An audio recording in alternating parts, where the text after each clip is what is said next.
예, 말씀 듣기 전에 잠시 광고를 하고 이렇게 하겠습니다. 혹시 지금 화면에 나가고 있나요? 식당에도 저희가 좀 이렇게 프랜카드를 걸어놨고 본당 올라오시는 길에도 해놨는데 잠깐 좀 말씀을 드려야 될 것 같아서 저희가 청년부와 외국인 청년부 함께 1월 14일 내년 1월 14일부터 18일까지 국내 단기 선교를 계획하고 있습니다. 그래서 이미 모든 일정들을 준비하고 있는데요. 아마 한 40명 정도 진행하게 될 것 같습니다. 그래서 45인승 차를 대절을 해서 진행을 하려고 하고 있고요. 보여지는 대로 대전에서 서울로 또 용인과 인천, 전주, 광주, 순천, 여수를 거쳐 제주의 이기풍 선교관까지 들어갔다가 다시 나오는 일정으로 4박 5일의 과정을 준비하려고 합니다. 그래서 위에서 좀 기도해 주셨으면 좋겠고요. 날씨라든지 뭐 이런 모든 부분들이 맞아 떨어져야 되는 부분이고 또 사실은 준비가 완전히 100% 됐다기보다는 준비해야 될 것들이 더 많이 있습니다. 근데 감사하게도 이 꿈을 이제 저하고 우리 부장집사님하고 꿈을 꾸었고 또 그 꿈에 대해서 청년들에게 얘기를 했는데 청년들이 그 꿈을 샀어요. 그래서 자기네들이 그 일을 진행하겠다고 얘기를 했기 때문에 저 과정들이 진행이 되고 있는 중에 있습니다. 그래서 조금 있다가 예배 끝나고 나가실 때 혹시 기도 편지를 이렇게 저희가 좀 만들었어요. 그래서 날짜별로 동그라미 치면서 기도하실 수 있도록 기도 제목과 또 이렇게 달력을 좀 만들어 가지고 놨는데 기도를 좀 부탁을 드리고요. 혹시나 저 슬로건이 이렇게 오해가 있을 것 같아서 제가 그것 때문에 말씀을 드리는데요. 순교의 영성을 회복하라. 그래서 뭐 다 갔다가 순교하자는 얘기는 아니고요. 그 사도행전 그 7장 55절에 나와 있는 내용들을 통해서 제가 스데반이 돌아가시기 바로 전이에요. 하나님의 영광을 바라보고 있는 그 순교하기 전에 그 영성을 가지고 만약에 이 땅 가운데 살아간다면 더할 나위 없는 신앙인의 모습이 아닐까라는 생각이 들어서 순교의 영성을 회복하라라는 거지 또 잘못 오해하셔가지고 이 청년들 또 보냈다 다 순교하는 거 아니냐 그런 오해는 없으셨으면 좋겠고 더 많은 청년들이 참여할 수 있도록 기도해 주셨으면 좋겠다는 생각이 들어요. 이미 한 30여 명 이상이 이렇게 접수를 해서 진행하고 있고요. 이제 외국인 청년만 조인하면 얼추 인원이 찰 것 같습니다. 우리 또 장년 집사님들, 권사님들도 참여하고 싶으시다고 말씀을 하시는데 자리가 혹시 이렇게 허락하시면 함께 가는 걸로 계획하도록 할 테니까 위에서 좀 기도해 주시기 바랍니다. 이렇게 꿈과 희망을 갖고 있는 부분들이 우리에게 좀 필요하지 않나라는 생각이 들어요. 이제 지금 제가 설교하고 있는 중입니다. 슬로건 저걸 넘겨주셔도 될 것 같습니다. 우리가 처음에 이 꿈을 꾸었을 때요. 사실 저하고 우리 부장집사님하고 꿈을 꾸고는 있었지만 조금 이건 미친 짓이 아닐까라는 생각이 들었어요. 왜냐하면 한겨울에 그 많은 인원들이 움직인다는 게 여간 힘들지 않은 일이 아닐 수 없잖아요. 그런데 그 꿈을 청년들한테 얘기를 했을 때요. 다른 어떤 거를 얘기했을 때도 술렁거리지 않았었던 청년들이 조금씩 반응하고 있다는 거에 대해서 우리가 좀 마음이 움직였어요. 임원들도 그렇고 어떻게 해서든 이 일을 이루고 싶다라는 그 마음을 표현해서 제가 전체 인원한테 또 물어봤거든요. 너희들이 원치 않는다면 절대 가지 않는다. 그런데 청년들이 그 마음을 샀고 함께 기도하면서 동참하고 있어서 하나님이 참 기뻐하실 일이구나라는 생각이 들었습니다. 또 그도 그럴 만한 게 선교지를 방문함으로 인해서 우리의 선조들이 어떻게 믿음을 유지해 갔는지에 대해서도 확연히 알 수 있고 또 우리의 삶 가운데 또 적용하면서 살아갈 수 있기 때문에 이것이 또 청년들의 미래를 또 이 나라의 미래를 만들어가는 것이 아닐까라는 기대감에 준비하고 있으니까 같이 좀 기도해 주셨으면 좋겠고요. 사실 오늘 본문에도 이 바울이 그런 표현을 합니다. 13절에 보면요. 바울이 이렇게 얘기해요. 우리가 만일 미쳤어도 하나님을 위한 것이고 정신이 온전하여도 너희를 위한 것이다. 왜 그러냐면 바울은 이 세상 가운데 천국을 누리며 살아가는 삶을 살고 있었어요. 그러니 그가 제정신으로 살아갈 수가 없었던 거죠. 이 육신의 눈으로 바라보는 현실이지만 그의 마음 가운데는 하나님에 대한 그리움으로 예수 그리스도에 대한 사랑으로 살아가고 있었죠. 그러니 그가 느끼는 삶은 세상 사람들이 봤을 때는 저 사람은 미쳤다라는 말을 듣는 삶을 살았다는 겁니다. 저희가 저렇게 계획을 세우는 것도 사실은 어쩌면 좀 현실적으로 좀 미친 것 같은 모습일 수도 있어요. 그러나 저는 분명히 그것이 하나님께서 원하시는 삶이라는 생각이 든다는 거죠. 예전에 혹시 이런 말씀 들어보셨어요? 예수쟁이, 예수에 미친 사람, 그런 얘기 들으면서 사셨죠? 예. 근데 언젠가부터는 그 말이 되게 부담스러운 말이 돼버렸어요. 이제 그 얘기는 조금씩 예수에 미친 사람의 삶이 아니라 현실 가운데 스며드는 삶을 살아있는 기독교 신앙이 되었기 때문이 아닐까라는 생각이 듭니다. 그러나 그런 세상이 되고 그런 삶이 됐다 할지라도 성경은 변함없이 우리에게 그 말씀을 주고 있어요. 바울은 분명히 우리에게 얘기하고 있습니다. 난 미쳤는지 모르겠지만 그래도 그건 하나님을 위해서 미친 것이다 라고 얘기하는 것이 바로 13절의 내용이라는 겁니다. 그러한 마음을 갖고 있는 바울과 디모데가 이제 연합해서 뭔가 하나님의 일을 감당하기로 시작한 부분이 바로 오늘 11절부터 시작되는 내용이에요. 우리는 주의 두려우심을 알므로 사람들을 권면하거니와 우리가 하나님 앞에 알려졌으니 또 너희의 양심에도 알려지기를 바라노라. 바울과 디모데는요, 주님을 두려워하는 마음으로 살았습니다. 하나님이 얼마나 존재가 두려운 존재인지에 대해서 그들은 확연히 알았어요.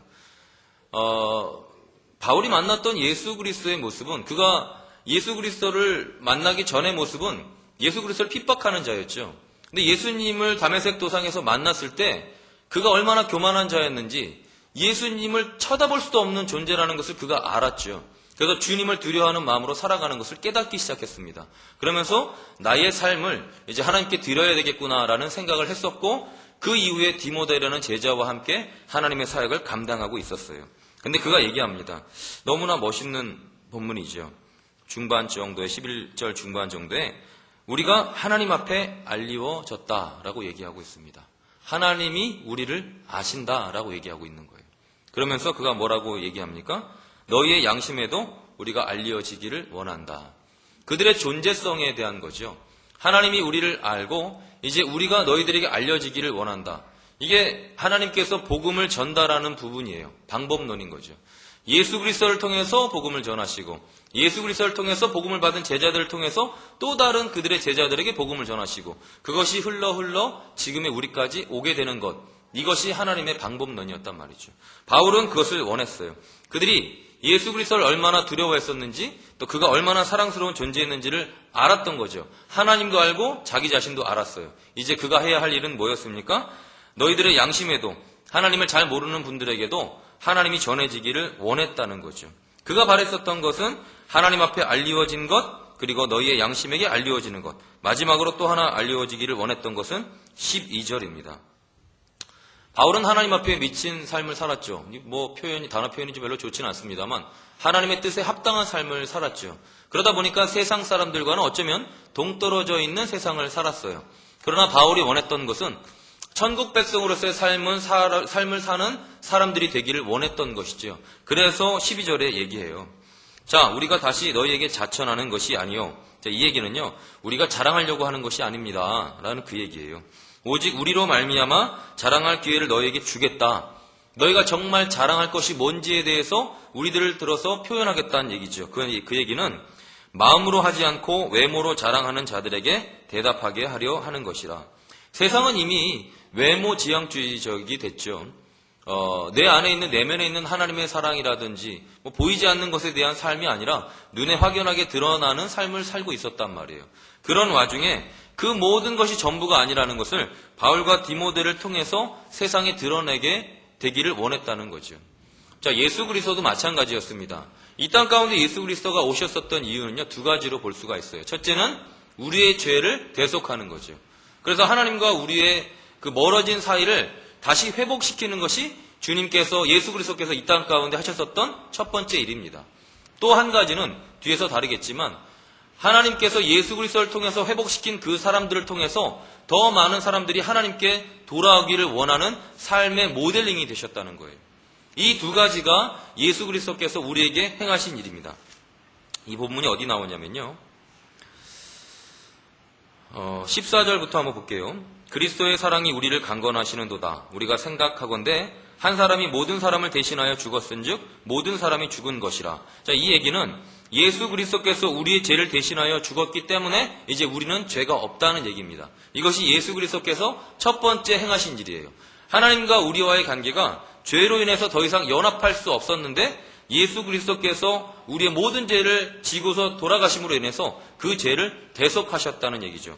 15절에 그가 모든 사람을 대신하여 죽으심은 살아있는 자들로 하여금 다시는 그들 자신을 위하여 살지 않고 오직 그들을 대신하여 죽었다가 다시 살아나신 이를 위하여 살게 하여 함이라. 그래서 이제는 16절에 우리가 이제부터는 어떤 사람도 육신을 따라 알지 않고 우리가 그리스도로 육신을 따라 알았으니 이제부터는 그같이 알지 아니하노라. 예수 그리스도께서 이 땅 가운데서 살아가셨었던 모델링이 우리를 통해서 흘러가기를 원하는 거죠. 그래서 우리가 얘기하지 않습니까? 당신이 하는 것이 아니라 당신 안에 있는 예수 그리스도께서 그 일을 감당하십니다라고 말씀하고 있는 거라는 거예요. 그리고 이제 17절부터 얘기하고 있죠. 그런즉 누구든지 그리스도 안에 있다면 이제는 새로운 피조물입니다. 이전 것은 지나갔으니 보라 이제 새 것이 되었습니다. 여러분이 육신의 모습은 그대로라 할지라도 여러분 안에 있는 것들이 정화되어졌기 때문에 죄악으로 만연해져 있었던 여러분의 마음이 예수 그리스도로 인해서 깨끗해졌기 때문에 이제 새로운 존재가 되었습니다. 자, 그러면 지금부터 여러분 어떠한 삶을 살아야 됩니까? 육신의 모습으로의 삶을 사는 것이 아니라 예수 그리스도께서 이 땅에서 사셨었던 것 같이 살아야 합니다. 라고 얘기하는 것이 이제 17절부터의 내용이에요. 18절. 모든 것이 하나님께로 났으며 그가 그리스도로 말미암아 우리를 자기와 화목하게 하시고 또 우리에게 화목하게 하는 직분을 주셨으니 하나님께서 원하셨었던 것은 우리와 직접적으로 화목해질 수 없는 것을 아셨어요. 죄로 인해서 멀어진 것을 다시 회복시키기 위해서는 죄값을 지어야 됐는데 그 죄값을 대신 지을 사람이 우리에게서 찾는 것이 아니라 예수 그리스도를 통해서 그 일을 감당케 하셨단 말이에요. 자, 이제 어떻게 됩니까? 죄로 인해서 다가갈 수 없는 부분이 해결되었기 때문에 이제 하나님과 우리와의 관계가 회복되어졌어요. 성경에서는 화목하게 되었다라고 얘기하고 있습니다. 근데 거기서 그냥 끝난다면 예수님을 바라보았었던 세대에서 믿음의 세대는 끝났을 거예요. 근데 하나님과 예수님의 계획하심은 뭐였냐면 예수님이 만났었던 제자들 뿐만 아니라 그 이후에 예수님의 재림할 때까지 그 사역을 감당할 사람들이 필요했었던 거죠. 근데 그것을 성령 하나님을 통해서 우리에게 감당케 하셨다는 겁니다. 우리는 하나님께서 우리에게 주신 그 대속의 사역뿐만 아니라 내가 또다시 하나님을 알지 못하는 사람에게 예수 그리스도와 같은 역할을 통해서 하나님과 그 사람 가운데의 그 결렬된 틈 사이에 쓰는 거예요. 그래서 또다시 화목하게 만들어가는 것이 우리들이 해야 할 일이라는 거죠. 그것이 오늘 18절의 내용입니다. 그리고 19절에 또 이렇게 얘기하죠. 하나님께서 그리스도 안에 계시사 세상을 자기와 화목하게 하시며 그들의 죄를 그들에게 돌리지 아니하시고 화목하게 하는 말씀을 우리에게 부탁하셨느니라. 하나님과 예수 그리스도께서 우리에게 원하시는 것은 화목함입니다. 그래서 내 주변에 있는 사람들과 하나님과의 관계를 회복시키는 것을 원하신다는 거죠. 근데 여기서 좀 오해하실 수 있는 부분이요. 세상과 화목하라는 게 아니에요. 주변에 있는 사람들과 화목하라는 얘기가 아니에요. 그 사람들이 얼마나 많은 숫자가 있던 상관없습니다. 중요한 것은 하나님과 화목하게 하는 것이 필요하다는 거죠. 예를 들어 볼까요? 내가 저 사람하고 다퉜어요. 근데 저 사람이 강해요. 내가 졌습니다. 그러면 어떻게 돼요? 내가 또 다른 강한 사람을 데리고 옵니다. 그리고 저 사람을 이겨요. 그럼 저 사람은요? 또 다른 사람을 데려와요. 그렇게 하다 보면 서로 당이 지어지게 되겠죠. 이건 육신의 싸움이에요. 근데 하나님께서 원하시는 것은 육신의 당을 짓는 것이 아니라 하나님의 당을 짓는 것을 원하시는 거예요. 그게 연합된 교회의 모습이거든요. 연합하여 한 몸을 이루는 누구를 코어로 한? 하나님을 핵심으로 한 교회의 모습을 갖기를 원한다는 겁니다. 그러나 세상의 논리가 이제 우리를 감싸기 시작을 했죠. 그러다 보니까 하나님으로부터 연합하여 한 몸을 이루고 화목하게 되어져가는 그 진리의 근본적인 모습이 아니라 그냥 사람으로 인해서 더 많은 사람으로 인해서 더 강해지기를 원하게 됐죠. 더 많은 재산을 소유함으로 인해서 더 많은 지식을 소유함으로 인해서 더 강해지는 모습을 갖기를 원했다는 겁니다. 여호수아 이번에 지금 새벽 예배를 하고 있죠. 새벽 예배를 하면서 제가 보았었던 말씀이 있어요. 여호수아 9장에 보니까요. 가나안 6족속이 나오더라고요. 근데 가나안 6족속이 이스라엘 백성과 대치 상황에 들어갑니다. 그래서 그 6족속이 뭘 원하냐면요. 이스라엘 백성들을 이기기 위해서 모였어요. 근데 누가 봐도 이스라엘 백성보다는 가나안 6족속이 강해요. 근데 거기서 기브온 주민들이 나옵니다. 근데 이 기브온 주민들이 누구를 선택하냐면요. 이스라엘 백성들을 선택해요.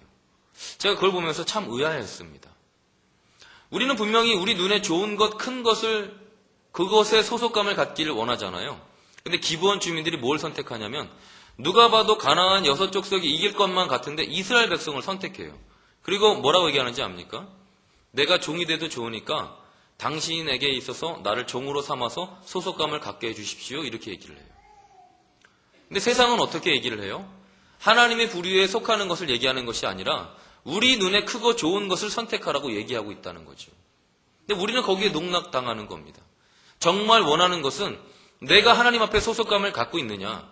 이스라엘 백성과 여호수아가 하나님 앞에 소속감을 갖고 있었기 때문에 더 많은 가나안 족속과 싸워서 이긴 것처럼 우리가 하나님의 소속감을 가져야 된다는 겁니다. 어떻게 살고 계세요? 어떤 것이 우리에게 안정감일까요? 주변에 많은 친구들이 있으면 좋죠? 주변에 잘 나가는 분들이랑 같이 있으면 괜히 좋아 보이잖아요. 그러나 그 주변에 하나님이 없으시면 꽝입니다. 하나님이 없으면 꽝이에요. 이 6족속이 뭐라 그랬는지 아세요? 기브온 사람들을 죽이겠다는 거예요. 말도 안 되게 배신했다는 거죠. 너희들 어떻게 그럴 수가 있니?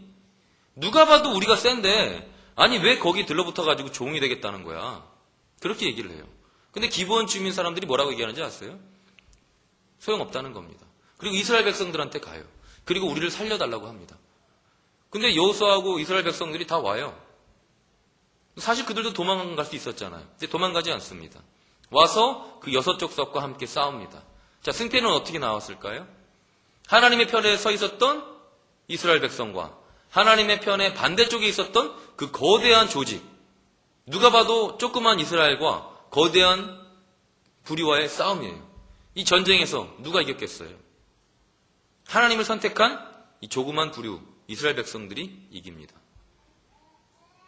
전 여러분들에게 도전을 좀 드리고 싶어요. 그건 뭐냐면 여러분의 안정감이 어디에서부터 비롯되냐는 겁니다.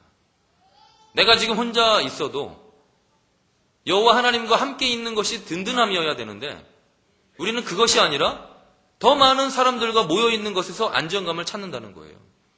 과연 그것이 승산이 있냐는 거죠. 하나님은 한 번도 그렇게 말씀하신 적이 없습니다. 왜 조그마고 비천한 이스라엘 백성들을 사용해서 하나님께서 계속 가나안 백성들을 정복해 나가야만 했었을까요? 첫 번째, 이스라엘 백성들에게 알려주고 싶었죠. 너희들을 통해서 내가 감당하고 있다. 너희들은 나만 믿어라. 그리고 그걸 통해서 뭘 원했어요? 주변에 있는 많은 사람들에게 비록 조그만 나라지만 하나님과 함께하면 무조건 된다. 하나님이 함께 하시면 승리한다는 걸 가르쳐주고 싶으셨던 거예요. 그래서 이걸 알지 못하는 부류들이 이스라엘 백성과 전쟁을 합니다. 그러다가 얘네들이 죽어요. 그리고 나서 나중에 깨닫는 거죠. 여호와 하나님께서 함께하고 있는 저 이스라엘 백성들은 절대로 건들면 안 되겠구나. 이들의 안정감은 뭐였어요? 무기를 많이 갖고 있는 것 아니었습니다. 군대가 커져 있는 것 아니었습니다. 당신네들이 갖고 있는 소유도 아니었어요. 누가 봐도 부족했어요. 그러나 한 가지, 하나님을 소유했다는 겁니다. 오늘 본문에서도 얘기해요. 화목하라. 어떤 분은 저는 분위기 메이커라. 저는 뭐 주변에 있는 사람들하고 화목하게 잘 지냅니다. 제가 가면은 다 웃어요. 다 기뻐요. 네, 그것도 물론 달란트겠죠. 근데 그 안에 하나님이 없으면 안 됩니다. 하나님이 계셔야만 이 화목함이 진정한 화목함이 될 수 있다는 거예요. 저는 그런 생각을 해봤어요. 예수 그리스도께서 이 땅에 오셨을 때 얼마나 외로우셨을까. 예수님의 편에 서서 당신의 마음을 깨달아 줄 수 있었던 존재를 갖고 있는 사람들이 없었어요. 심지어 12명의 제자들이라 할지라도 예수님이 돌아가시고 부활하시고 이런 오랜 시간이 걸리고 나서야 예수님의 존재에 대해서 알았단 말이죠. 이곳에도 분명히 하나님의 외로운 싸움을 하시는 분들이 계실 겁니다. 누구도 내 마음을 이해하지 못하고 정말 하나님의 귀한 일을 감당하고 있는데 자꾸만 어려움을 겪는 분들도 계실 거예요. 그러나 하나님이 함께 하시다면 실망하지 마십시오. 승산이 있어요. 승리할 수밖에 없다는 거죠. 저는 묵묵히 그 일을 감당하시는 성도님들이 되셨으면 좋겠어요. 때로 외로우시겠죠. 때론 두렵겠죠. 안정감이 없죠. 보장된 게 없어요. 그러나 하나님이 우리 성도님들 마음속에 계시잖아요. 그럼 묵묵히 그 일을 하시는 겁니다. 이스라엘 백성이요? 보잘것 없었어요. 여호수아요? 신출내기였어요. 모세가 죽고 난 다음에 어디로 가야 될지 앞뒤도 구분하지 못하는 자였습니다. 그러나 하나님이 등 떠밀어 주시는 거예요. 그러면서 얘기하는 거예요. 강하고 담대해라. 내가 너와 함께 하겠다. 누구랑 싸우든 내가 너와 함께 있다면 다 죽이겠다는 거예요. 심지어는 전쟁터에 나갔는데 어떤 일이 일어났는지 아세요? 저쪽에 있는 사람들이 상당히 많았어요. 근데 싸우며 나가가지고 이쪽에 있는 이스라엘 백성들이 그들을 이겼어요. 그래서 이쪽에 바깥쪽에 있는 사람들이 막 도망갑니다. 하나님이 무슨 일을 하셨는지 알아요? 하늘에서 우박을 떨어뜨려가지고요 이 애들을 죽여버렸어요. 그래서 하나님이 얘기해요. 이스라엘 백성에게. 봤지? 네가 하는 게 아니라 내가 한다. 네 칼날로 죽이지 못한 애들은 내가 우박을 떨어뜨려서라도 죽일 것이다 라고 위로해 주기 시작합니다. 우리 모두는 다 외로운 싸움을 하고 있습니다. 신앙인의 모습으로 다들 외로우실 거예요. 그 외로움을 연합해가지고 하나를 이루어가는 것이 참 좋기는 하지만 때로는 하나님이 혼자 감당하기를 원하는 일도 있으세요. 그 일 가운데에 다른 사람 주변을 쳐다보지 마십시오. 그냥 하나님이 나와 함께 하시다는 그 믿음 하나만 가지고 행하시는 거예요. 주님도 그 일을 행하셨어요. 얼마나 외로우셨겠습니까? 뭐 혹자는 생각하겠죠. 주님이 뭐가 외로워? 신인데. 주님은 신이기도 하고 인간이기도 하셨잖아요. 감정적인 것, 인간이 누릴 수 있는 것 다 누리셨어요. 그 외로움 고스란히 받아들이시면서 고독한 그 싸움을 싸우셨다고요. 심지어는 살아생전에 당신을 이해하는 사람이 없었습니다. 그럼에도 불구하고 십자가에 달려 돌아가시죠. 그때 하나님께서 붙잡아 주셨나요? 심지어는 하나님도 외면했어요. 어쩔 수 없다. 넌 죽어야 된다. 그럼에도 불구하고 하나님께서 주신 그 사명을 묵묵히 감당하는 주님을 우리는 생각하며 신앙생활을 해야 된다는 겁니다. 물론 그렇게 하다 보면 이제 연합하는 것을 하나님이 알려주실 거예요. 그리고 하나님으로부터 그 관계가 회복된 것을 통해서 또다시 하나님을 잘 모르는 사람과 연합하고 화목하게 하는 것을 가르치기 시작할 겁니다. 그때 비로소 진정한 연합, 교회의 모습을 갖춰가는 거예요. 저는 우리 성도님들께서 진정한 고독을 좀 맛보셨으면 좋겠어요. 하나님이 사랑하시는 분들 중에 그 고독을 맛보게 하시는 경우가 덜어 있습니다. 내 믿음이 성장하면서 멘토를 만나고 주변에 있는 사람들이 나를 도와주는 것이 하나둘 끊어질 때가 있어요. 그때 두려워하지 마세요.